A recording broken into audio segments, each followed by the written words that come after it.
জুলাই আন্দোলনের সময় লাল ব্যাজ ধারণ করা এবং ফেসবুকে প্রোফাইল পিকচার লাল করার কর্মসূচি ঘোষণা করাকে কেন্দ্র করে উঠেছে দুই দাবি। ঢাকা বিশ্ববিদ্যালয়ের শাখা ছাত্র শিবিরের সভাপতি এস.এম. ফরহাদ এবং বৈষম্য বিরোধী ছাত্র আন্দোলনের কেন্দ্রীয় সমন্বয়ক এবং বাংলাদেশ গণতান্ত্রিক ছাত্র সংসদ ঢাবি শাখার আহ্বায়ক আব্দুল কাদের দুজনে এই কর্মসূচি ঘোষণা করা নিয়ে দুই ধরনের দাবি করছেন।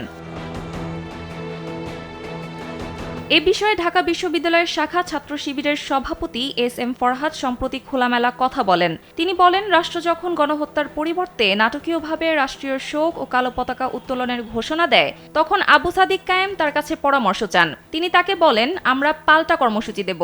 তারা যেহেতু কালো বেছে নিয়েছে, আমরা লাল বেছে নেই। RICL TMX, যুগের পর যুগ স্থাপনা থাকে মজবুত। তিনি ব্যাখ্যা করেন, লাল রক্তের প্রতীক, যা দিয়ে আমরা হত্যাকাণ্ডের প্রতিবাদ জানাতে পারি। এজন্য আমরা মুখে ও চোখে লাল কাপড় বেঁধে প্রতিবাদ এবং ফেসবুক প্রোফাইল লাল করার কর্মসূচি ঘোষণা করি।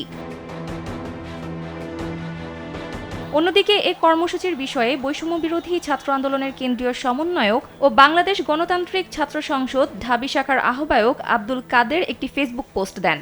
পোস্টে আব্দুল কাদের লিখেন, জুলাইয়ে আন্দোলনের শেষের দিকে কর্মসূচিগুলো অনেকের সঙ্গে আলাপ আলোচনা করে ঠিক করা হতো।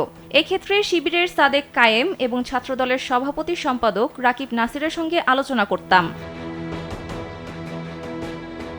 তিনি আরও লিখেন, কর্মসূচি ঠিক করতে গিয়ে শেষ বিকেলের দিকে ছাত্রদলের নাসিরের সঙ্গে কথা হলে সরকারের ঘোষিত শোক দিবস এবং কালো ব্যাজ ধারণের বিপরীতে সবাইকে লাল ব্যাজ ধারণের প্রস্তাবনা দেন তিনি রিফাতকে নাসিরের আইডিয়ার কথা জানালে মাহিনও একই প্রস্তাব দেয়। আব্দুল কাদের আরও লিখেন, পরবর্তীতে সাদিক নাসিরের সঙ্গে আলোচনা করে চোখে মুখে লাল কাপড় বাঁধার কর্মসূচি ফাইনাল করা হলো এবং ছবি তুলে প্রোফাইল পিকচার দেওয়ার আহ্বান জানানো হলো। যাদের কাছে লাল কাপড় নেই তারা যেন প্রোফাইল লাল করে।